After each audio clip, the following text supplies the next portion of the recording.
Louvado seja nosso Senhor Jesus Cristo, para sempre seja louvado, e nossa Mãe Maria Santíssima. Mais uma vez vamos iniciar hoje com a graça do Pai Eterno, o amor da Virgem Santíssima, invocando o Santíssimo Redentor e também os dons do Espírito Santo. Vamos pedir hoje à Virgem Santíssima que nos ajude nesse caminho. Como esposa imaculada do Divino Espírito Santo, vamos dar mais um passo hoje nos meios, para conhecer os meios que nos ajudam a vencer o espírito do mundo e a viver o Espírito de Cristo. Eu espero que você esteja bem. Vamos hoje para o nosso 8º dia, né? Então vale a pena você já ir se localizando aí no seu livro. Para quem tem esta edição do livro Exercícios Preparatórios do Padre Daye, se você tem ali o seu PDF, está na hora de você dar uma olhadinha lá na página 88, 8º dia. Daqui a pouquinho vamos falar sobre o tema específico deste dia. Vamos começar com a nossa oração própria para cada dia, o Veni Creator Spiritu.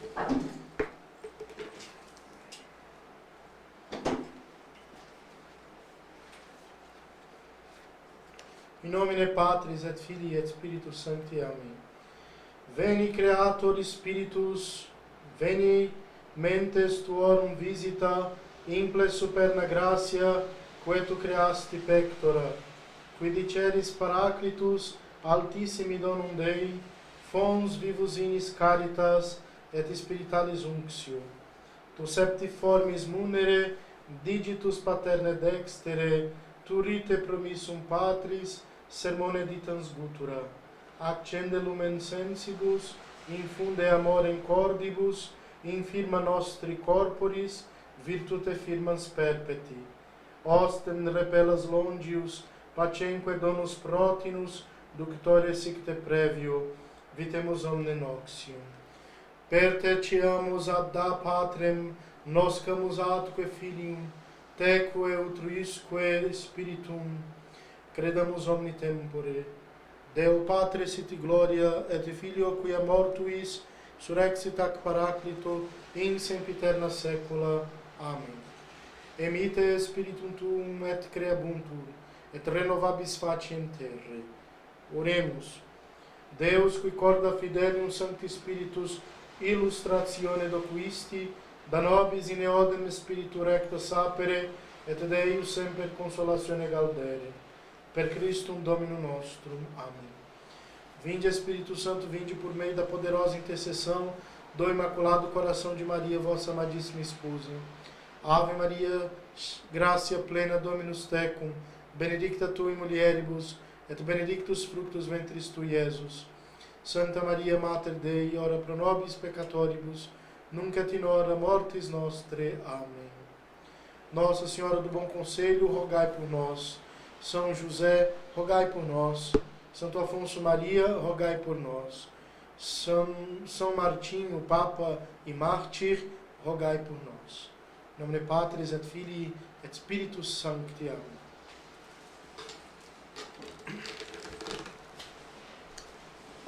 Então, olha só, que maravilha, né? Vamos relembrar um pouquinho.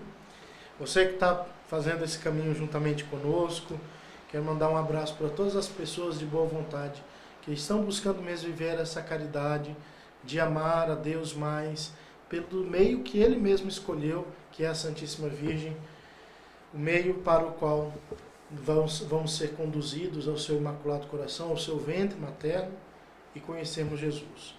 Lembremos ontem que nós falamos, né? 3 meios são aqueles que nos fazem combater o espírito do mundo: o desejo ardente, a prece constante ou prece incessante e a mortificação universal, que nós vamos saber sobre isso amanhã. E dentro desse elemento do desejo, qual que deve ser o objeto do nosso desejo? Deve ser o próprio Cristo. É Ele que nós devemos querer conhecer, né? Porque saber Cristo, lembre bem dessa frase que nós falamos ontem, né? Que é uma frase muito importante para este caminho que nós estamos realizando, né? Saber Cristo é saber tudo. E saber tudo e não conhecer Cristo é saber nada. Tá bom? Muito importante Saber Jesus Cristo é saber o bastante. Saber tudo e não sabê-lo é nada saber. Essa é a frase do nosso santo. Bem, e falamos também que esse desejo tem que ser ardente. Não é qualquer desejozinho que não é capaz de mover nossa vontade, né? Nós temos que querer mesmo, de coração. Então, vamos lá. A prece contínua, página 88, começa assim. O nosso autor, né, considera que quem está fazendo esse caminho está realmente já decidido a se libertar do espírito do mundo. E quem tomou essa decisão volta o seu olhar para a sabedoria eterna encarnada que é Jesus Cristo. Então, esse desejo de possuir a sabedoria eleva uma prece de um coração fervoroso. Por isso, espontaneamente, a oração se apresenta a nós como a ajuda mais poderosa para manter nosso desejo em seu fervor e atrair em nossa alma a divina sabedoria. Então vamos lá. O que nós vamos aprender hoje sobre a prece constante? Duas coisas, né? Vocês observem que o nosso autor é muito metódico. Então ele vai mostrar hoje sobre a prece incessante o que nós devemos aprender. Primeiro, a necessidade e a obrigação de rezar. Então não é uma coisa que você, hoje eu não vou fazer isso, eu vou passar 15 dias de férias sem rezar. Então você já está dando uma de tolo, né? Depois, além da necessidade, tem que o caráter incessante, né? Tem que rezar sem parar. A continuidade. Então, a primeira coisa é a obrigação, depois a continuidade. Breve oração para a Virgem Maria pedindo ajuda. Recorramos humildemente a Maria mediadora, cuja função é acolher todas as preces e transmitir todas as graças.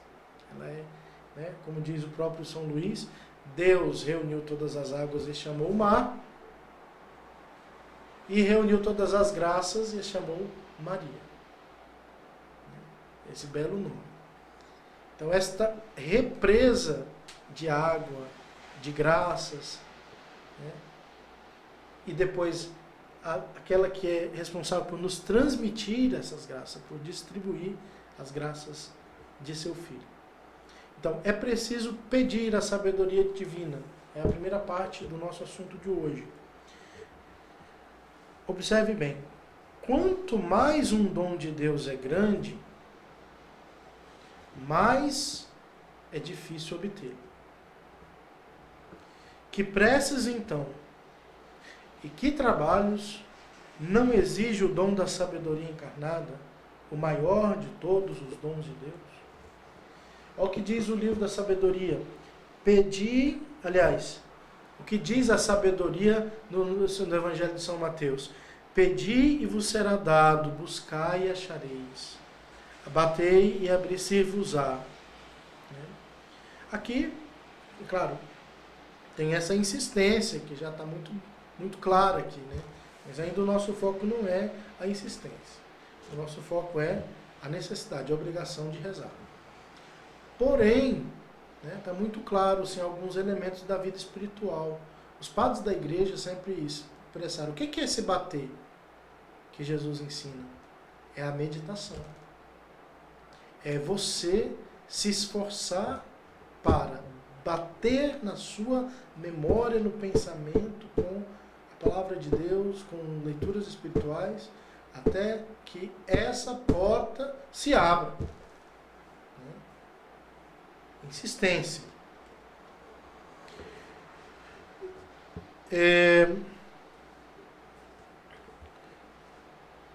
Como se Nosso Senhor estivesse dizendo assim: se quereis encontrar-me, é preciso buscar-me. Se quereis entrar em meu palácio, é preciso bater em minha porta. Se quereis receber-me, é preciso pedir-me. Ninguém me encontra se não me busca, ninguém entra em minha casa se não bate em minha porta, e ninguém me obtém se não me pede. E tudo se faz por meio da prece. Está muito claro isso. A prece é esse canal ordinário por meio do qual Deus comunica graças, especialmente a sua sabedoria.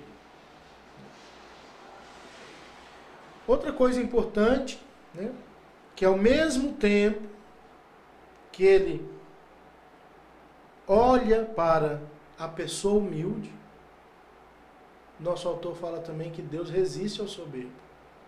Por que Deus resiste ao soberbo? Porque a alma orgulhosa não pede. A alma orgulhosa não quer se humilhar.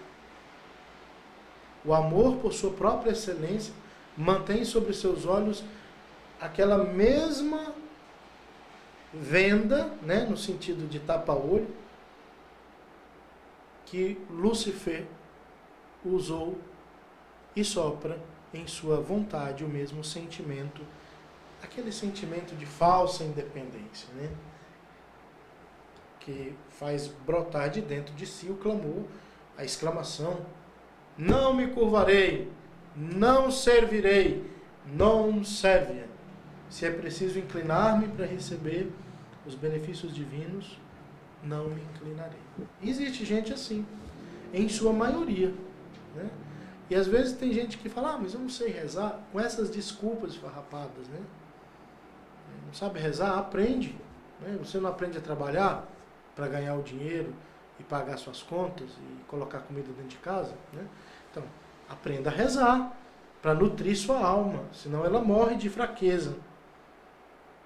Então, essa inconcebível loucura, primeiro parágrafo da página 89, nos faz também compreender por que São Luís Maria de Montfort quer que adicionemos ao desejo de verdadeira sabedoria o auxílio e a força da prece, né? Aqui no tratado ele fala isso e o nosso autor faz questão de relembrar.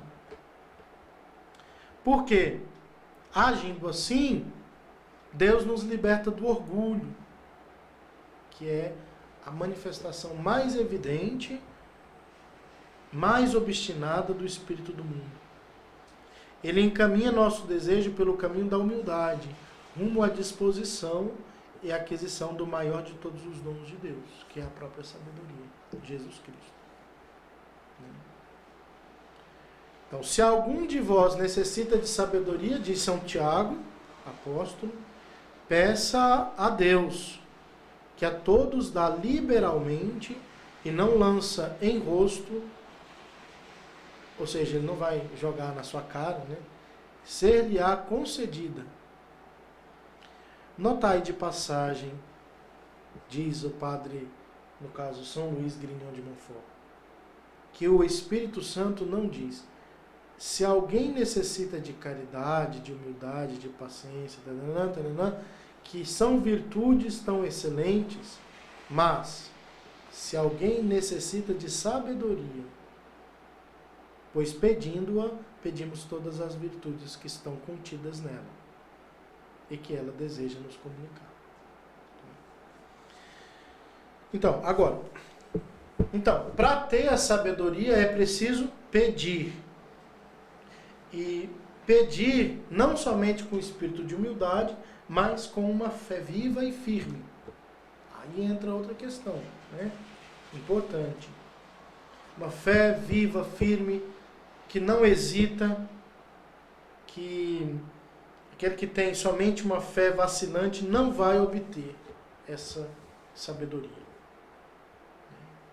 Nosso erro não é nos aproximarmos de Deus com um coração sem confiança, que parece temer antecipadamente, que até duvida se vai ser atendido. Esse não é o verdadeiro temor. Esse aí é o medo que não se deixa curar, né? Então nossa natureza se rebela diante dos sacrifícios, se rebela daquilo que não é muito claro, queremos e não queremos. Às vezes nossos pedidos são indecisos, não temos nem clareza do que estamos pedindo, porque não procedem, claro, de um espírito de fé decididamente orientado à santidade, mas misturado com as coisas do mundo. Então, além da fé, olha a característica dessa fé que nós precisamos pedir. Fazer a oração. Além dela ser firme, né? Como ele diz aqui, uma fé firme e viva, essa fé também precisa ser pura. Como é que eu posso ter uma fé pura? É uma fé que não se apoia em consolações sensíveis e revelações particulares. Né? Que é uma história que eu nunca consegui entender assim. Quão facilmente certas pessoas ficam falando assim: ai, Nossa Senhora me disse. Olha, Deus está me dizendo aqui agora. Eu falei, mas que coisa. Eu sou padre há 13 anos, ainda não tive esse dom assim. Revelações particulares, até para a interpretação da Bíblia, né? Que é uma coisa que deve ser deixada para a igreja fazer. Mas não vamos entrar nesse assunto. Então, foge desse tipo de dependência. Ah, porque eu senti um arrepio. Ah, porque eu comecei a chorar. Ah, porque eu ouvi uma voz interior, né? Nossa, quão santo é você, meu irmão. Então, embora tudo isso possa ser, às vezes, até bom, até verdadeiro, não estou aqui para julgar, como se pode ver na vida de vários santos, é sempre perigoso confiar nisso, porque é tudo muito misturado. E a fé é tanto menos pura e meritória, quanto mais se apega nessas espécies de graças extraordinárias ou sensíveis, no sentido de tudo que vem dos sentidos, né? Do calafrio, do choro, do arrepio e etc. Da música, né? Nossa, eu escutei aquela música ali, e, né? Ainda mais as músicas hoje, né? Dificilmente você pega um canto gregoriano que vai, ao invés de agitar a sua alma, vai acalmar a sua alma, tornar você uma pessoa mais sensata, né? A música sacra, de verdade.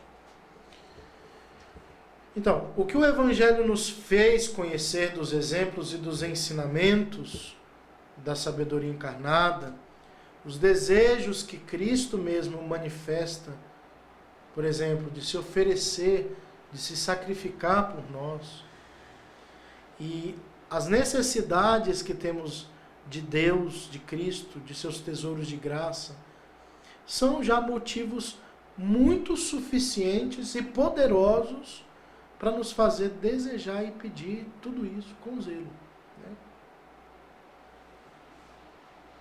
Outra frase importante aqui que é destacada antes da segunda parte do tema de hoje: o justo, ou o sábio, vive da fé, sem ver, nem sentir, nem provar e sem vacilar. E Deus o disse, prometeu: eis a pedra fundamental de todas as suas preces, de todas as suas orações, todas as suas ações, embora lhe pareça naturalmente que Deus não tem olhos para ver sua miséria, ouvidos para escutar seus pedidos, braços para arrasar seus inimigos, nem mão para prestar-lhe ajuda. Embora ele seja atacado por distrações, por dúvidas, por trevas no espírito, por ilusões na imaginação, por desgostos e até melancolia no coração, aquela tristeza. Essa pessoa pode passar por tudo isso, mas ela vive da fé. Ela não está dependendo dessas coisas. Houve santos que passaram uma vida inteira sem sentir nada, nenhuma consolação espiritual. E foram grandes santos. Mas lembre-se bem da promessa que nosso Senhor disse, né? Tudo o que pedirdes em meu nome, eu vos darei. Todos os que pedem a Deus como se deve, obtêm o que pede. Obtêm o que pedem.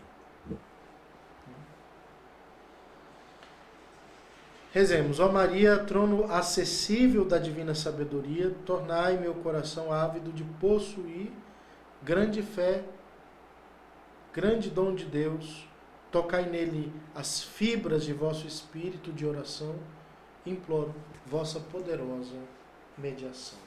Comunicai-me vossa fé, terei a sabedoria por meio dela, e todos os bens virão a mim. É uma poesia retirada do Cânticos do Padre Montfort. Então vamos lá. Segunda parte. Nosso pedido pela divina sabedoria deve ser, além de necessário e obrigatório, deve ser contínuo, incessante a palavra. No mesmo cântico que nós acabamos de ouvir, São Luís diz: se não quereis que eu vos pertença, deixai-me vos importunar, deixai-me sempre no castigo de vos buscar sem encontrar. Como exprimir melhor a continuidade com a qual, sem jamais nos cansar, devemos pedir a divina sabedoria? Qual o objetivo disso? É para a aquisição dessa pedra preciosa, desse tesouro infinito, que importa fazer uso de uma santa importunidade junto a Deus, sem a qual nós nunca teremos. E essa santa importunidade foi muito ilustrada em várias passagens do Evangelho, principalmente daquela mulher viúva que insiste lá com aquele juiz. Né? Vocês se lembram? E ele dá alguma coisa para ela, de tanto ela ter sido inoportuna, insistente.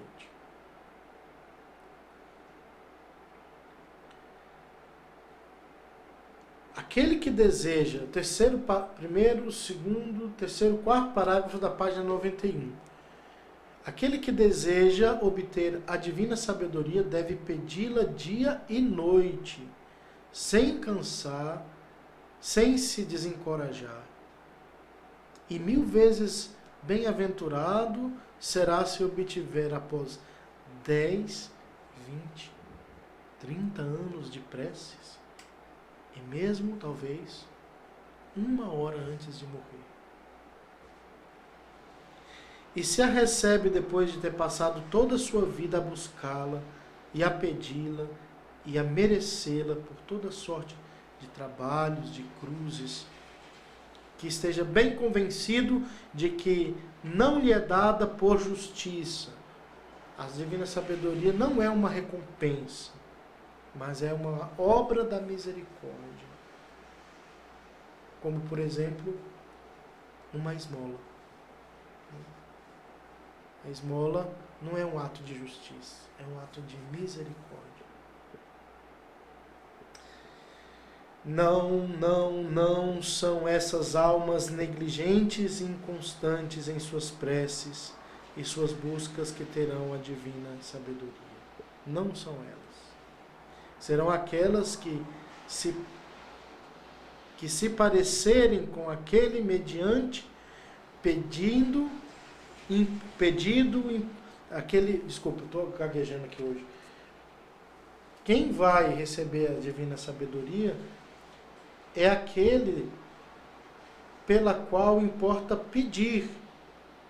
Aquele que tem um pedido importuno, do qual fala o Evangelho, que vai bater meia-noite na porta da casa do amigo. As pessoas negligentes não vão receber. E ainda pede São Luís Grignon de Montfort: observai que é a própria sabedoria quem nessa parábola nos indica a maneira pela qual importa pedir para obter. Esse amigo bate e repete suas batidas e sua prece, e cada vez mais com força e mais insistência, sem demora. E ele pede o quê? Ele pede os 3 pães para cada viajante que acaba de chegar e ao qual tem nada a oferecer. Pede-os em uma hora indevida e ainda pega o seu amigo dormindo. A resposta é primeiro uma recusa. Não me seja importuno. porque me tirou o sono, já estava deitado. A porta está fechada. Os meus filhos estão deitados comigo. Não me posso levantar para te dar coisa alguma. Mas a solicitação continua, né? Batendo lá na porta. Digo-vos, prossegue nosso Senhor, se o outro perseverar em bater, ainda que ele não se levantasse para dar, por ser seu amigo, certamente, pela sua importunação, e levantará e lhe dará quantos pães precisar. Olha só, coisa maravilhosa. Então, São Luís conclui, né, em outro livro sobre isso, né, ele diz: eis a maneira pela qual se deve rezar para ter a divina sabedoria. E infalivelmente, cedo ou tarde, Deus, que deseja ser importunado, se levantará, abrirá a porta de sua misericórdia e nos dará os 3 pães da sabedoria.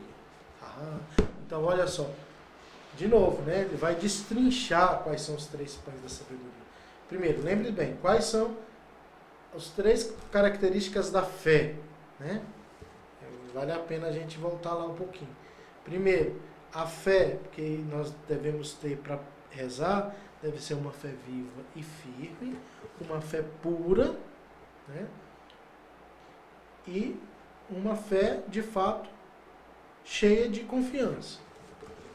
E quais são os 3 pães que Deus dá, a sabedoria divina dá? Primeiro, o pão da vida, que é a graça sobrenatural em abundância.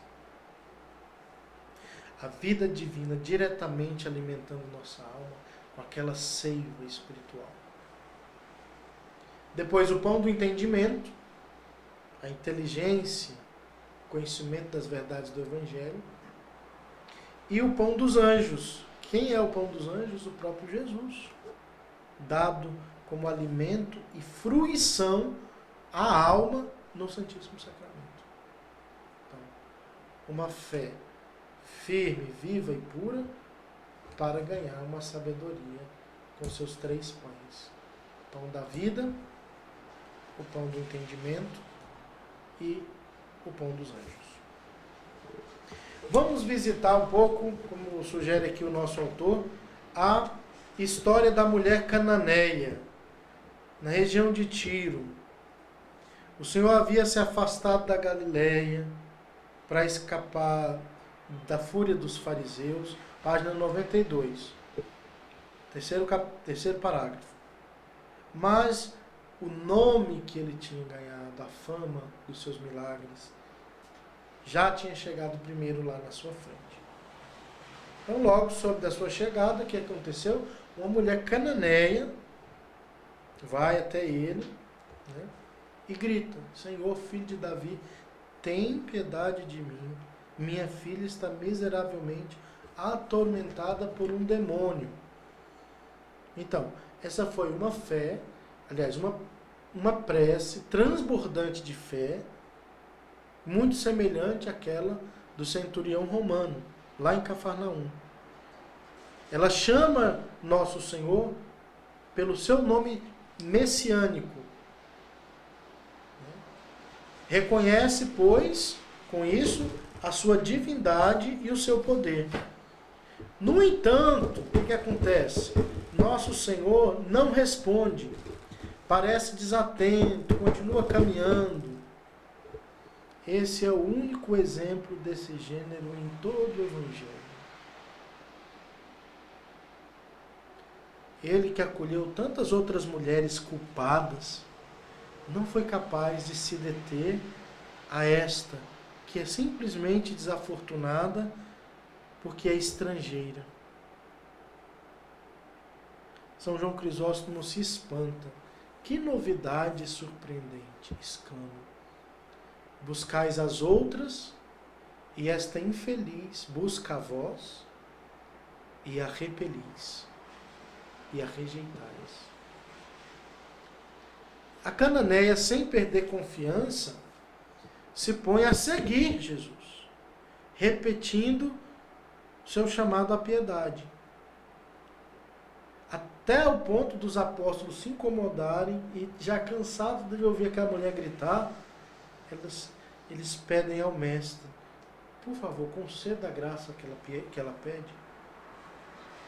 Aí sim, Nosso Senhor sai do seu silêncio, mas não para pronunciar uma palavra de cura, e sim para excluir de sua misericórdia essa pobre mãe desolada. A coisa ficou tensa. Eu não fui enviado senão as ovelhas desgarradas da casa de Israel,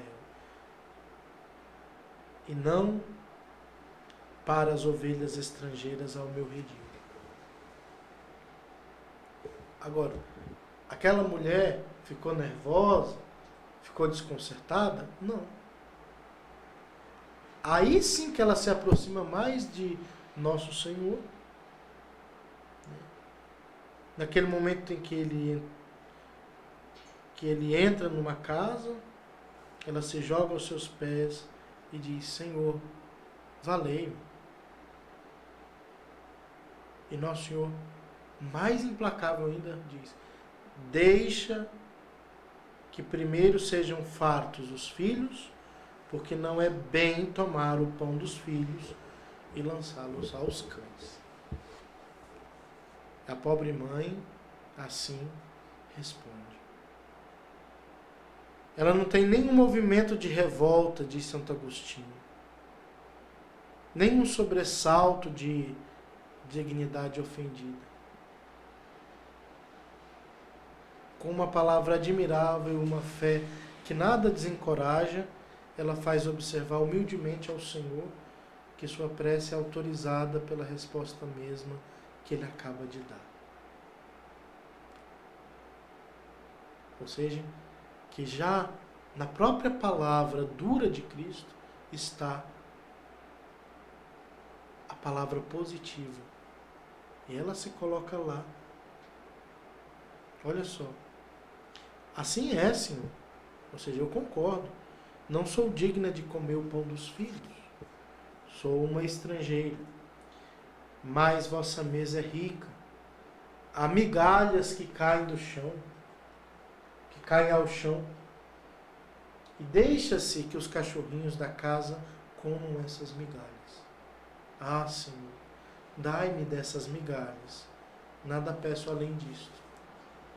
Que humildade, né? Então, diante de uma réplica tão humilde, Nosso Senhor deixa enfim falar seu coração.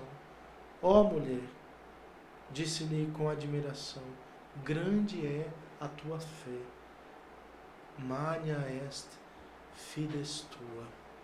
Vai, o demônio saiu da tua filha. Ou seja, a prece triunfa sobre tudo. Ela desarma até mesmo a Deus, que concede então muito mais do que pedimos.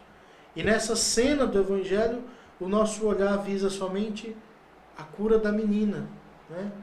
Nós estamos preocupados na cura que Nosso Senhor vai fazer. Mas há também outro milagre, o mais importante, o que atrai os olhares do Divino Mestre. A ascensão sublime de uma alma que persevera em pedir com uma fé e uma humildade crescentes, apesar da recusa aparente e apesar de uma extrema humilhação. Assim Deus nos atenderá infalivelmente. Se vir que continuamos a rezar mesmo assim, mesmo que fosse preciso esperar anos e talvez uma vida inteira, como nos disse São Luís Grignon de Montfort, para obter a divina sabedoria com todos os tesouros escondidos.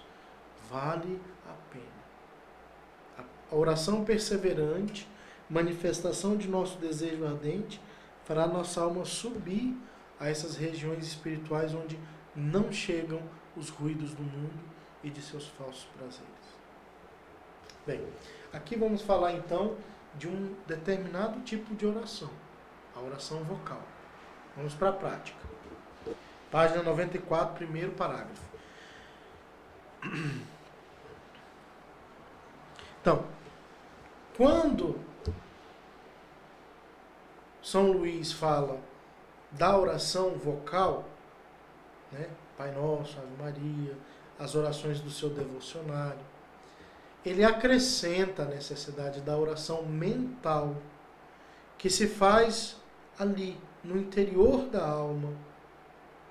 Ela ilumina o espírito, diz São Luís, porque obriga a pensar, a refletir, representando aos nossos olhos as verdades eternas.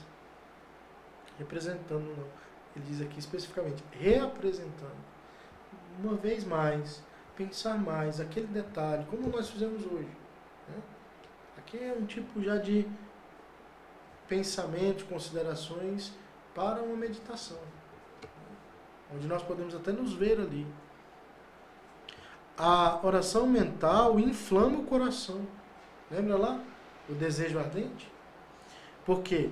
Porque nos faz solicitar a graça de Deus com tanto mais ardor, por termos pela reflexão sentido melhor a nossa impotência. A oração mental vai nos tornar mais humildes. Ela nos torna capazes, humildes no sentido daquilo que Santa Teresa diz, né? O que é a humildade? A humildade é caminhar na verdade. E a verdade sobre nós mesmos é essa. Nós não somos nada. É Deus quem é e realiza tudo em nós. Ele nos dá o querer e o fazer. Ele nos torna capazes de escutar a voz da divina sabedoria, de provar suas doçuras, de possuir seus tesouros. Então, aqui nesse aspecto prático entra o Santo Rosário, que nos oferece o meio mais fácil de unir constantemente a oração vocal à oração mental. Todas as vantagens se encontram reunidas no Rosário. Primeiro, a recitação das mais belas fórmulas de oração que conhecemos. Credo, Pai Nosso, Ave Maria, Salve Rainha. Tudo lindo. Pare e pense em cada palavra. Os mistérios da alegria, da dor, da glória que compõem a vida de Nosso Senhor. A perseverança em voltar às mesmas súplicas sem jamais se cansar. Né? Precisamente porque nossa meditação jamais terá o poder de esgotar o conteúdo dos mistérios. E nem nossa alma terá a capacidade de abarcar as graças que decorrem dessa contemplação. Então vamos agradecer ao Padre Monfort por nos facilitar, por meio de uma grande fidelidade à prece do Rosário, a obtenção dessa graça, a graça das graças, o reino de Deus, a sabedoria eterna dentro de nós. Vamos rezar a Santíssima Virgem. Essa oração tão bonita, antes do Ave Maria Stella. Então, vou ficar em pé aqui para incentivar a sua oração. Ó Maria, tornai-nos almas de oração, almas felizes por poderem recorrer a essa força sobrenatural que está sempre à nossa disposição. Suprimiremos assim cada vez mais a leviandade, a presunção, o orgulho, a falta de profundidade daqueles que cumprem sua tarefa cotidiana, mesmo nas circunstâncias mais importantes, sem separar um tempo para refletir, para se recolher, para implorar as luzes do alto, colocar-se em conexão íntima de confiança, de abandono, de espírito filial, com a sabedoria sem limites, de quem tudo depende e sem a qual nada pode neste mundo chegar ao seu termo final. Como se deve lamentar por aqueles que não oram ou que se contentam com preces furtivas, abreviadas, distraídas, mecânicas, sem benefício para a sua vida, desperdiçam esse tempo que nos é dado para preparar nossa eternidade. Dir-se-ia que só respiram para o seu corpo. A alma continua enfraquecida, enquanto poderia estar transbordante da vida divina. Eles não conhecerão as doçuras e as bênçãos que Nossa Senhora reserva aos que imploram, sem jamais se cansarem. A posse da eterna sabedoria. Amém. Então, a sua leitura hoje para o 8º dia já está disponível nos nossos banners que foram postados, né? Especialmente nos stories de cada um desses perfis que nós estamos acompanhando hoje. Tá? E a leitura do Evangelho de São Mateus, capítulo 7, de 15 a 29, a continuação dos vícios que devemos evitar na vida cristã. E no livro Imitação de Cristo, o livro 1 ainda, capítulo 16, da necessidade de suportar os defeitos dos outros. E amanhã nós vamos falar sobre a mortificação universal. Prepare aí o seu coração. Quem quiser, já adiantando a leitura, pode fazer, não tem problema não, tá bom? Só não passa muito para frente para você não ficar perdido. Muito importante permanecermos firmes. E algumas coisas assim práticas para o nosso bom andamento. Primeiro, quero te pedir, não desanime. Continue firme. Temos ainda um longo caminho pela frente. Mais de 20 dias ainda juntos. E tem muita gente crescendo na fé. Olha, muito obrigado. Tem pessoas já pensando em vir aqui de outros estados, visitar o apostolado. Já me perguntaram também de retiros espirituais. Vamos programar tudo isso. É muito importante. Você está sentindo esse ímpeto para progredir na vida espiritual? Vamos organizar da melhor forma possível. Peço que vocês rezem por mim, para que eu também tenha sabedoria de conduzir tudo isso, né? Porque a vida do sacerdote é uma vida realmente muito exigente. Temos muitas almas, graças a Deus, para cuidar, para orientar. E muitas demandas de toda a ordem, né? Que nós precisamos procurar corresponder. Certo? E estamos aí preparando também o material. Muita gente está pedindo já a ficha, mas calma um pouquinho, porque o padre depende de pessoas de boa vontade que aproveitam o tempinho ali de folga do serviço para fazer as coisas. A maioria de todo mundo trabalha não específica e exclusivamente para o nosso apostolado, mas nós vamos, daqui a pouco, em breve, vamos transmitir tudo isso. E amanhã nós teremos uma participação especial. Eu vou conseguir estar junto da participação, né? Porque de fato vai ser uma participação. Vamos conhecer um padre que ele não é muito conhecido, porque inclusive mora fora, mas está passando quase 2 meses aqui no Brasil. O padre Almir Andrade, ele é da Fraternidade de São Pedro e aceitou o convite de falar amanhã sobre a mortificação universal conosco. Então espero que depois vamos divulgar aí o rosto do padre Almir e vamos rezar por ele, né? Agradecer desde já, porque é uma pessoa muito sábia e vamos aprender muito mais ainda com o seu modo. Ele é professor, tem toda uma didática adequada para transmitir o conhecimento. Então amanhã, um padre que está lá na missão dele lá na Alemanha, mas está passando aqui pelo Brasil, é brasileiro, padre Almir Andrade, que nasceu na cidade de Itu, São Paulo. Vamos pedir que ele realmente nos ajude a crescer nesse sentido aqui. E olha só, vamos pedir a nossa comunhão espiritual, né? A comunhão de fé, de vida, com as monjas redentoristas lá da cidade de São Fidélis, Rio de Janeiro. Se você ainda não conhece o perfil delas no Instagram, a página no Facebook, o site, Mosteiro da Santa Face. Muito simples, qualquer uma dessas redes você localiza. E é claro, a gente pede muito assim que Deus suscite vocações para aquele mosteiro e que elas sejam, né, essas moças que virão grandes esposas de nosso Senhor Jesus Cristo. Viver uma vida totalmente doada, dedicada à oração, à prática de trabalhos internos dentro do mosteiro para a maior glória de Deus e a salvação das almas. O Mosteiro da Santa Face é o único mosteiro redentorista do mundo que conserva a regra antiga do fundador e também conserva a liturgia tradicional, a liturgia da missa na forma extraordinária do rito romano. Vamos pedir que essas 5 monjas que estão lá, com mais 4 postulantes, né? Na verdade elas ainda são aspirantes, daqui a pouco serão postulantes, todas elas, e em breve serão monjas para rezar por você, né?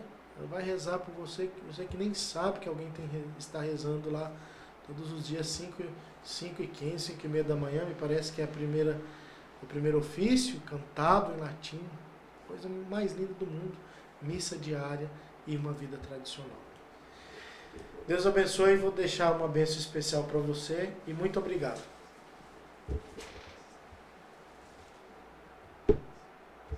Vamos rezar a oração Ave Maris Stella primeiro, né? Bem lembrado. Em nome de Patris et Filii et Spiritus Sancti. Amém. Ave Maris Stella, Dei Mater Alma, atque semper Virgo, Felix celi porta. Sumens illudave, Gabrielis ore, funda nos in pace, mutam eve nomen. Solve vincla reis, profer lumen cecis, mala nostra pelle, bona cuncta posce. Monstra te esse matrem, sumat per te preces, qui pro nobis natus tulit esse tuus.